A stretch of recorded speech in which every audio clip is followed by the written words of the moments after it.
Hi, Dora. Hey, Auntie. How are you? I'm good today. How are you? I'm good. Listen, I don't know if you have been informed by your cousins, but I'm doing a series of short videos starting with my nieces and nephews. I want to reach out to other family members over time. And I want the YouTube channel that I started is called Call to Elevate the Lifting. And so what it is it's real informal, and it's just a brief discussion about, what's going on. We have so many positive things that are going on in our family that that can lift someone else. We've gone through a lot. Everybody has a story, and nobody's journey is the same. And sometimes there are individuals who we know or we don't know who might be inspired or encouraged by hearing some things, from other people. So I'm hoping that they can make connections with all of you in a range of ways. So who knows? But that's the purpose of it all. So if it's okay, can we talk for a few minutes and I can ask a few questions? Yeah, that's fine. Okay. So Dora, just a little bit about your educational background. I know you've been through a lot. So tell us a little bit about your educational background. Well, I went to elementary and middle school and high school in Detroit. So I'm a purebred, raised and educated in Detroit. Went to Go Lightly from K to 8. From 9th grade to 12th grade, I went to Cass Tech, of course. And then from there, I went to Michigan State, where I graduated with my bachelor's in psychology. Took some time off, took about 5 years off after that, but then continued my higher education. Now I'm working on my master's in clinical mental health counseling through Central. Plan on graduating this year, so I'm almost done. New celebration, and that's what's happening in a pandemic. And so let me ask, what was you said there was this gap after college, your undergrad, before you went into, to work on your master's degree. So what do you think, or can you share what was your reasoning for that gap? Not that everybody has to have the same path, but can you share what was your reason for kind of waiting, to be on this path that you're on now? Okay. So the first reason, I was just honestly burnt out from school. I think I took the first summer off my freshman year after college, but the next 3.5 years, because I took a 5-year at Michigan State, I didn't take a break. I didn't take any time off during school. I did school all through summer. So by the time I graduated, I was completely burnt out. I wasn't motivated to continue getting my master's at that time. So I told myself to, just work, take a break. And when you figure out what you really want to do, to find a program that you like. But it was mainly, I was burnt out and I wanted to be absolutely sure of what I wanted to get my master's in. And that took some time to realize. Mm-hmm. Let me ask you this, just as an aside, there's something that's making a little noise. I don't know if it's your text messages or what have you. Maybe it's too close to the computer. Do you hear it? Yeah. All right. Okay, so the recording has resumed because, thanks for addressing the tech issue, because I am not a techie, and so I'm glad you figured it out. So thanks for sharing your background and, what was going on with you in between your undergrad and the start of your graduate school studies. So let me ask you this. Where do you envision yourself being, let's say, within the next 5 years? What are your aspirations, your short-term aspirations? And if you haven't thought about it, I'm asking you now to think about your long-term goals. 10 years or more. So 5 years short-term, 10 years or more long-term. And this is funny because I'm better at long-term goals instead of short-term. So I can say, like, in 10 years, I want to have my own practice in Detroit to service those that actually live in Detroit. I want to do more trauma-based counseling and things of that nature. Now the 5-year goals, and that's when I don't know why my brain operates this way, but in 5 years, I'll be around that age. I'm not gonna, say it out loud. But in 5 years, I do want to be more into a private agency.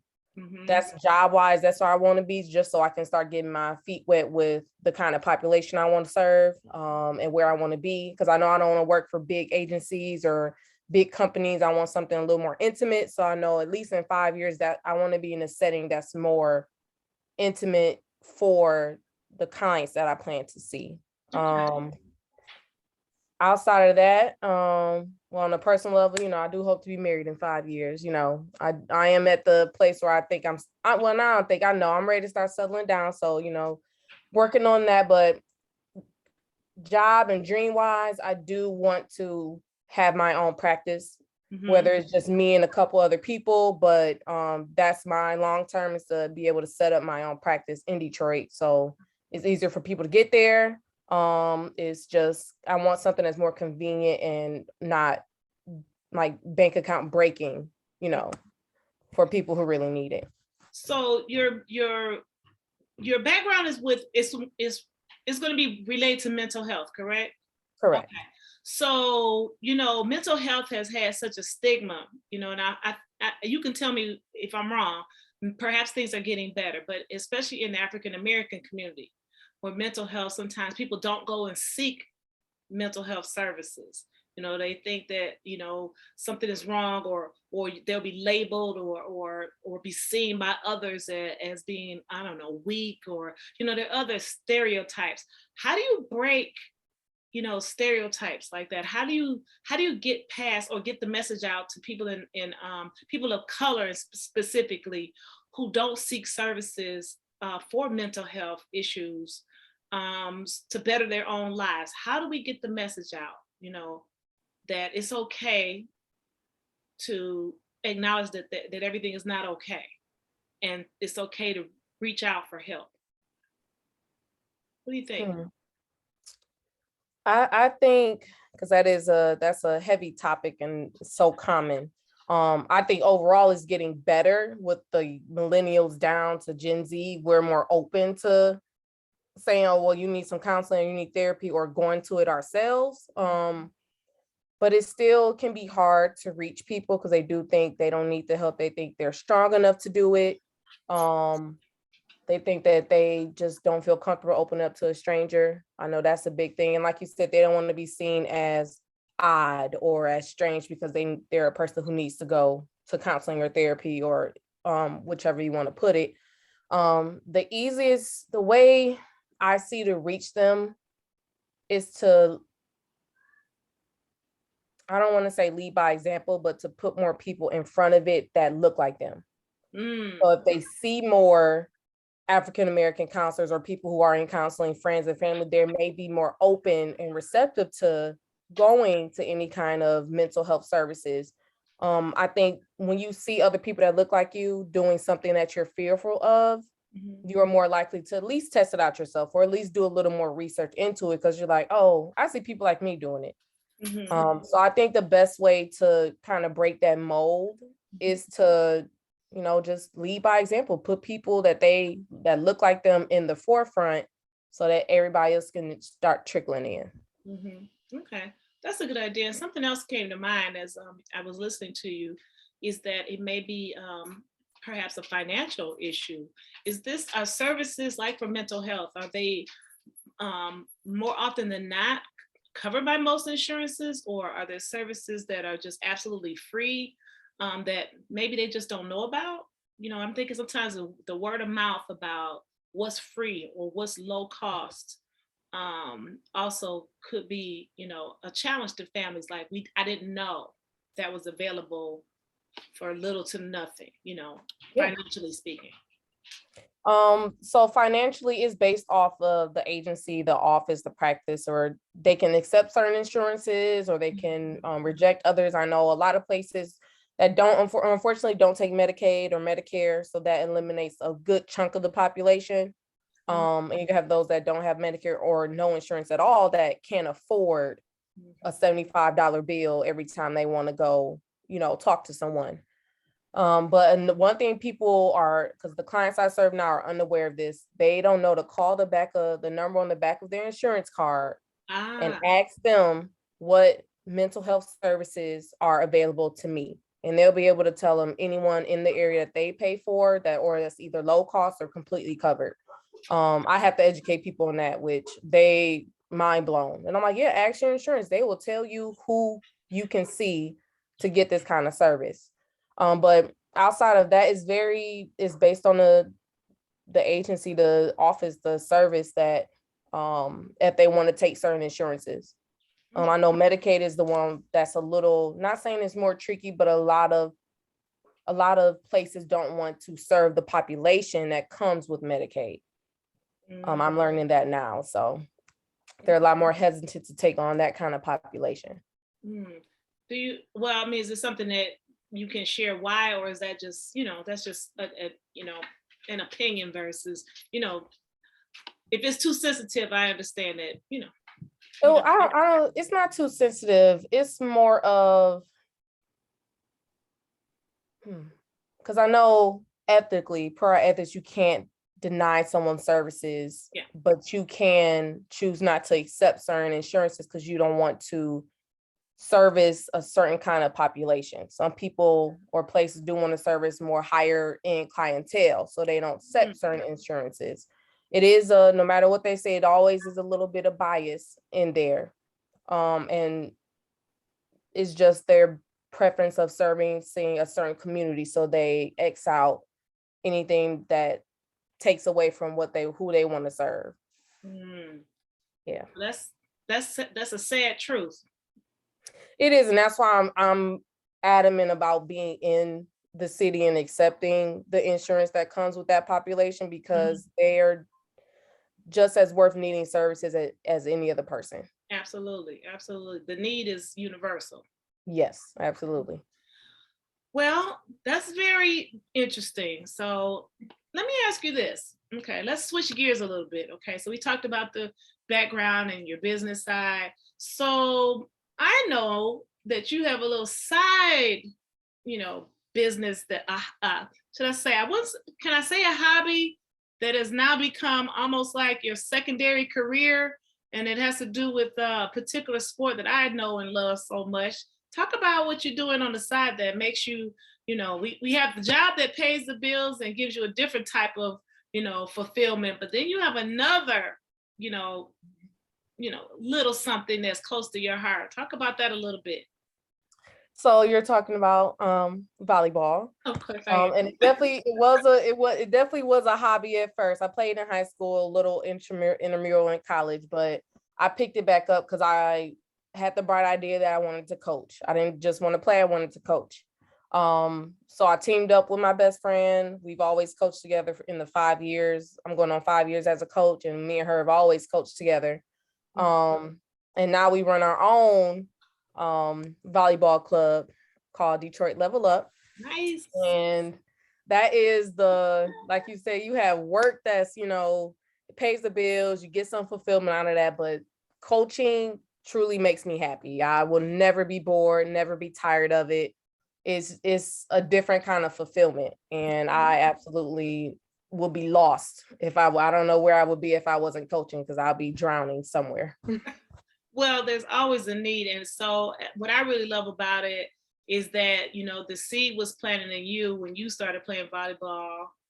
And then, it became, something that's, I would have never foreseen you being a coach of your own club. And so, just letting you know, I'm just so proud of you for that, that change and that growth. That's just huge, because you're affecting so many lives. How many girls do you think in the 5 years you've been coaching, how many girls do you think you have crossed your path in your club? In the 5 years, I'm trying to break it down because I was there. I would say a little under 100. Yeah, just about, because even though in clubs you have different teams, you kind of all still coach everybody. It's kind of like who's the head coach when it's time for a game, versus at practice you coach every single kid that's in here regardless if they're on your team or not. Mm-hmm. So I will say a little under 100 overall. Yeah. Mm-hmm. Well, that's awesome because that's 100 lives that are being changed, transformed because of the contact that you are having with them. That's awesome. So when your volleyball career, or whether with this particular part of your career, where you're working right now is done, so you're going to have this business. So will volleyball always be a part of your world? Do you see your club 10 years from now? Is this club still going to be in existence, or will it branch out and become something bigger? What do you think? Well, the goal is to have it bigger. I don't know why this just popped in my head with the 5 to 10 year goals, but the goal is to make it bigger. Our goal eventually is to have our own, this is tough, but to have our own building, because it's hard to find gym space. It's a lot of volleyball clubs in Metro Detroit. Yeah. So it's hard to find a gym. So to eliminate all of that, we want to eventually, have the funds to have a gym of our own.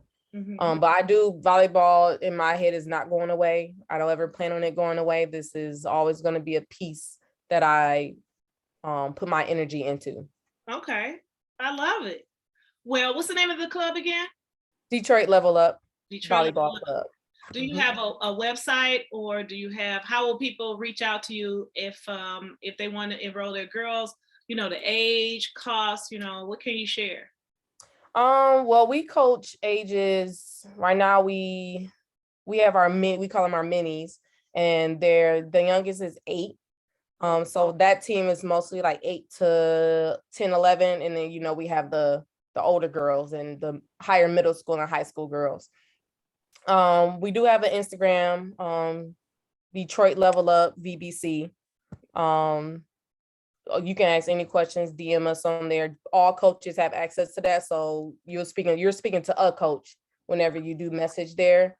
We try to keep costs relatively low, given that we want to make it bigger in Detroit. That's why it's Detroit Level Up. So we want to make it we want to make it affordable, because a lot of girls love playing, they just don't have the funds, and it can get expensive playing volleyball year round. So we want to work hard to relieve that stress of money. So we try to make the cost very reasonable for parents. And your coach, and your club is it works, it's open year round, or are there specific seasons? For instance, if when does the next season begin? When are you enrolling again? Next season, I don't want to say it's year round, because we do kind of have a break from about June to August, September, kind of like the school spring break is kind of when we're off as well. We still do like camps and trainings and conditioning, but no big season. That's when we're kind of open to everybody. But come September, October is when we kind of open the floor for new enrollment, and we'll have tryouts and things of that nature. But so next September, October but anybody's always free to reach out at any point in time. We don't turn away any kid who expresses a sincere interest in playing. So. Well, that's awesome. I hope that, that a lot of new girls cross your path, especially when they see this video. And I was just thinking about, what you do for your career now and your aspirations, and how important that physical activity, how important it is for mental health. Exercise releases a lot of positive chemicals in the brain. I'm aware of that. I learned that a long time ago. Yeah. To see the connection, I'm not even sure if that's something that has crossed your mind so much, but it's just like you said, something just comes into your mind. It's like, okay, I call it God, saying, you see the connection. She's working in the mental health career. She's aspiring to do things in the mental health career, and with the physical aspect of it, which releases even more chemicals to help, with the mental acuity and confidence, and the teaming and all of that, the communication. A lot of things will help people who are perhaps struggling with something mentally. It makes them a little bit stronger in the midst of a lot of challenges that they may be facing. So it's just awesome when I'm listening to you. I'm just and this is why this is important, because somebody, I hope, hears this and says, I need to reach out to her. I'm interested in volleyball. I'm interested in, finding out more about mental health services. And so now they have a connection through you. You see how this all connects? I love it. Love So, connections. so let me ask you this. I've asked this question more than once to your cousins. So if I ask you to give me, what is it that, what's Dora's motto? You know, what is it that you can say that, you know, pushes you, and by way of pushing you, it might be something that someone else can hang on to and say, you know what, I like it. That could be me too. I need to hold on to that. Ooh, my motto. Wow. Okay, that is There may that's be more than one. I'll put you on the spot. wow. I don't know how What's you. going to keep you going on the rough days? And I know we all have. What keeps you moving on the rough day? What can you say to yourself? Probably said all kinds of things, but just give me one. Okay, if I want to be on the jokey end, like the funny thing that really does get me up when I don't want to go to work, when I don't want to do anything, I'm like, I have a lifestyle I need to maintain. So in order to maintain that lifestyle, I got to get up and I got to go to work and I got to answer the phone. I got to do, I just love it. get up and go. I was like, I need to maintain my lifestyle. I was like, so in order to do that, I have to suck it up even for a day and go to work and do my job and then come home. Mm-hmm. So that's the one that makes me laugh. That's the one that makes me laugh. And the one that is more on the serious end, not saying that one isn't, but the one that's more hit home is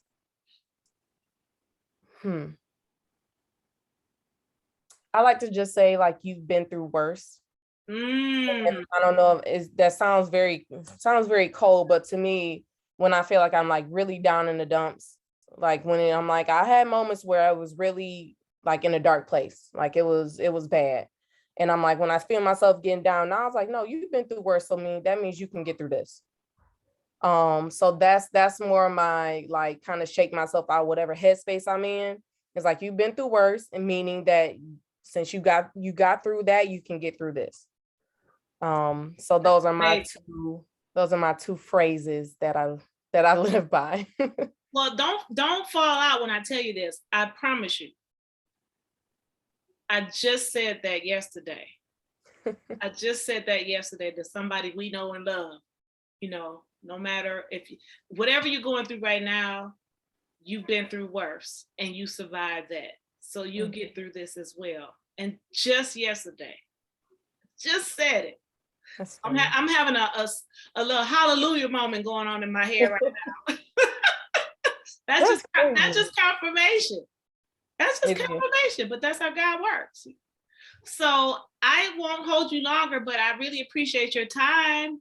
And this was good, Auntie. This really was. Oh, well, I'm glad you got something out of it, and it's going to help somebody. I don't know, you know. I think if each, as the expression goes, if each one reaches one, you know, we can make this world a better place. It's the power of communicating, you know, and sharing. Sometimes you don't know better, you know, until somebody reaches out to you. So I'm hoping that your words will be something that will generate a change in somebody's life.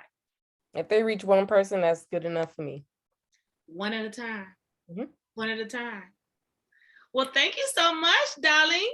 You're welcome, Auntie. And I will see you soon. Okay. See you later. Okay, bye.